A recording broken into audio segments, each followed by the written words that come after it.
अस्सलामुअलैकुम, कैसे हैं आप सब। आई होप कि आप सब ठीक होंगे। आज की जो मेरी वीडियो है उसका टॉपिक जो है वो क्लास 8 की मैथमेटिक्स की जो हमारी बुक है इसकी एक्सरसाइज 6.4 का क्वेश्चन नंबर 2।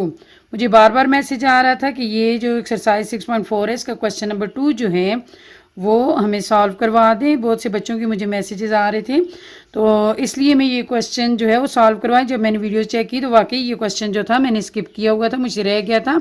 तो आज मैं इस पे वीडियो बना रही हूँ। क्वेश्चन नंबर 2 जो है हमारा, solve the equations by method of elimination by substitution.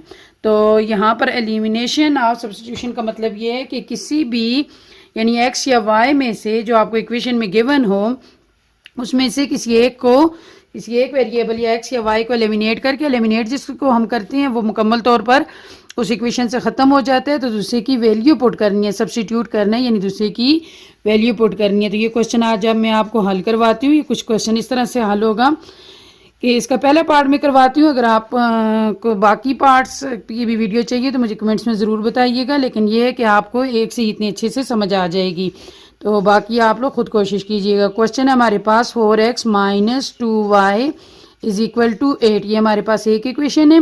तो दूसरी जो इक्वेशन है हमारे पास वो है 2x - 2y = 6। यानी मैं सोल्यूशन के बाद यहाँ पर क्वेश्चन लिख रही हूँ, क्वेश्चन को दोबारा उतारा। तो हम इसको जो है इक्वेशन 1 का नाम दे देते हैं और इसको हम इक्वेशन 2 का नाम देते हैं। हम इसमें से x या y किसी भी, यानी या पहली वाली इक्वेशन से या दूसरी वाली में से किसी में से भी x और y दोनों की जिसका चाहे उसकी वैल्यू जो है वो फाइंड कर सकते हैं। तो यहाँ पर हम लिखते हैं we may find the value of x और y फ्रॉम 1 and 2। यानी 1 और 2 को इक्वेशन 1 से या 2 से किसी में से भी आप x या y की वैल्यू जो है वो फाइंड कर सकते हैं। तो यहाँ पर हम क्या कर रहे हैं, लेट अस कंसिडर, हम यहाँ पर 2 को ले रहे हैं। जिसको हम पहले लेंगे उसको दोबारा से, यानी उसमें वैल्यू नहीं पुट करेंगे, दोबारा हम दूसरी में वैल्यू पुट करेंगे। तो हम यहाँ पर सेकंड वाली जो है इक्वेशन 2 जो है उसको लेते हैं। तो इक्वेशन 2 जो है हमारे पास वो है 2x - 2y = 6। यहाँ पे अगर हम x की वैल्यू यानी फाइंड करना चाहें, x को हम 2x यानी x वाली जो हमारे पास टर्म है उसको इधर ही रहने देते हैं। 6 ऑलरेडी इक्वलिटी के बाद है, ये -2 दूसरी साइड पे जाएगा तो ये हो जाएगा +2 यानी y, यानी -2y दूसरी साइड पे जाके +2y। अब हमने क्या करना है कि हमने यहाँ पर x को बिल्कुल अकेला करना है, x की वैल्यू फाइंड करनी है। तो हम यहाँ पर क्या करेंगे, x के साथ जो भी नंबर हो उसको दोनों साइडों पे डिवाइड कर देंगे इस तरह से। ये भी 2 से क्रॉस हो जाएगा, तो x की वैल्यू जो हमारे पास बची है वो है 6 + 2y / 2। अब उसके बाद हमने करना कुछ इस तरह से कि देखें एलसीएम वाले मेथड में, यानी हम लोग ये पता है बहुत अच्छे से कि जब हमारे पास डिनोमिनेटर सेम हो तो हम एक तरफ लिखते हैं एलसीएम मेथड में, लेकिन यहाँ पर अगर हमें ज़रूरत पड़े तो हम इसको दोबारा से जो है वो दोनों के नीचे अलग अलग से भी अप्लाई कर सकते हैं। 6 के नीचे भी हम 2 लिख सकते हैं और 2y के नीचे भी हम 2 लिख सकते हैं। तो यहाँ पर अब क्या होगा, ये कटिंग हो जाएगी। ये वाला जो 2 है हमने 6 के नीचे भी लिख लिया और 2y के नीचे भी 2। 2 1 is 2, 2 3 are 6, तो ये 2 से क्रॉस हो जाएगा। तो x जो है वो हमारे पास बचेगा, ऊपर इधर 3 बच गया हमारे पास और प्लस y। x की वैल्यू हमारे पास आ गई, x = 3 + y। उसके बाद हमने क्या करना है, हमने now we put the value of x in equation 1। Now we put the value of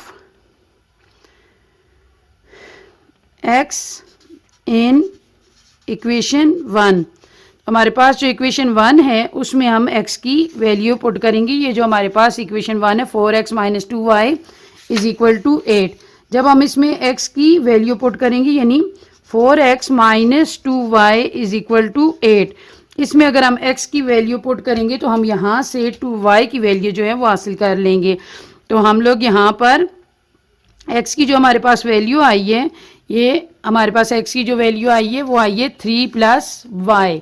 तो हम ये वाली इस इक्वेशन में पुट करते हैं, 4 × 3 प्लस वाई, यानी x की जगह पे आपने 3 प्लस वाई जो है वो लिख देना है। -2y is equal to 8। तो यहाँ पर आप जब भी इस तरह से वैल्यू किसी की पुट करें तो ब्रैकेट डाल लिया करें, उससे हमें पता चल जाता है कि हमने इस बाहर वाले नंबर को अंदर वाले सारे नंबर्स के साथ, सारी टर्म्स के साथ मल्टीप्लाई करना है। 4 को 3 से मल्टीप्लाई करेंगे, ये हमारे पास आ जाएगा 12, प्लस 4 को y से करेंगे तो ये आ जाएगा 4y minus 2y is equal to 8। अब उसके बाद 12 में से 12 तो कांस्टेंट नंबर है, हम लोग इसे इसी तरह रहने देते हैं फिलहाल। प्लस 4y और माइनस 2y को हम सॉल्व कर देते हैं। 4y और 2y जब हल होंगे तो 4 में से 2 गए तो हमारे पास प्लस 2 ही बचता है। Plus 2y is equal to 8। अब हमने क्या करना है, y की वैल्यू फाइंड करने के लिए y को इधर ही छोड़ना है। 8 ऑलरेडी पहले से इस साइड पे है, तो इस 12 को इक्वलिटी की दूसरी साइड पे लेके जाएंगे। यहाँ पर प्लस 12 है, दूसरी साइड पे माइनस 12 हो जाएगा। तो 2y इज इक्वल टू 8 में से हमने माइनस किया 12 को। अनलाइक साइन रूल, 8 के पीछे अगर साइन कोई नहीं है तो प्लस के, अगर इसमें यहाँ पर हम 8 में से 12 को माइनस करते हैं, यानी प्लस 8 माइनस 12, तो हमारे पास आता है -4। यहाँ पर 2y और ये -4। इसके नीचे y की वैल्यू फाइंड करने के लिए y की साथ जो भी डिजिट होगा उसको दोनों साइडों पे डिवाइड कर देंगे। ये 2 2 से क्रॉस हो गया, 2 1 is 2, 2 2 are 4। तो y की वैल्यू हमारे पास आ गई है -2। ये हमारे पास यानी y का आंसर आ गया, y की वैल्यू आ गई है। उसके बाद अब हमने क्या करना है कि y की वैल्यू इक्वेशन में पुट करके हमने यहाँ पर x की वैल्यू निकालनी है। To find the value of x, अब हमने क्या करना है, to find the value of x we put, हम डालेंगे, we will put the y is equal to -2 in equation 1। Equation 1 जो है उसमें दोबारा हम y की वैल्यू डालेंगे। हमारे पास इक्वेशन 1 है 4x minus 2y is equal to 8। यहाँ पर ये बात याद रखने की है कि सबसे पहले जो हमने वैल्यू फाइंड की वो हमने सेकंड इक्वेशन को इस्तेमाल करते हुए, यहाँ पर हमने x की ये वाली वैल्यू फाइंड की थी। उसके बाद हम दोनों की x और y की वैल्यू फाइंड करने के लिए हम दोनों दफ़ा x की वैल्यू भी और y की वैल्यू भी यानी बारी बारी पहली इक्वेशन में डालकर हम इसका आंसर जो है वो फाइंड करेंगे। तो 4x माइनस 2y, तो यहाँ पर हमारे पास y जो है वो -2 यहाँ पर आया हुआ है, तो हम इसकी वैल्यू पुट कर देते हैं। 4x -2 और y की जगह पे हम -2 डाल देते हैं, तो यहाँ पर आ जाएगा 8। तो 4x minus minus plus 2 2s are 4 is equal to 8। तो x की वाली टर्म को इधर ही रहने देते हैं, तो ये वाला +4 दूसरी साइड पे जाके -4 हो जाएगा। 4x इज इक्वल टू 8 में से 4 गए तो 4 और 4x इज इक्वल टू 4। तो x की वैल्यू फाइंड करने के लिए x के साथ जो भी नंबर है वो दोनों साइडों पे डिवाइड कर देते हैं। 4 4 से क्रॉस हो गया, तो यहाँ पर x इज इक्वल टू 1, यानी ये हमारे पास इसका आंसर आ गया है। तो आई होप कि ये क्वेश्चन जो है वो आपको अच्छे से क्लियर हो चुका होगा। फिर भी काइंडली अगर आपको कोई इशू हो, किसी किस्म का कोई मसला हो क्लास 10th के मैथमेटिक्स में, तो मुझे ज़रूर कमेंट्स में बताइएगा। इंशाल्लाह मैं अपनी पूरी कोशिश करूँगी कि आपको वो हल करवा दूँ।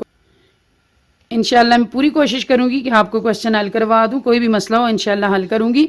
तो अपनी अगली वीडियो तक आपसे इजाज़त चाहती हूँ। हो सके तो मेरी वीडियोस को लाइक ज़रूर कर दीजिएगा और शेयर भी कर दीजिएगा, और मेरे चैनल को हो सके तो ज़रूर सब्सक्राइब कर लें। आपका बहुत बहुत शुक्रिया।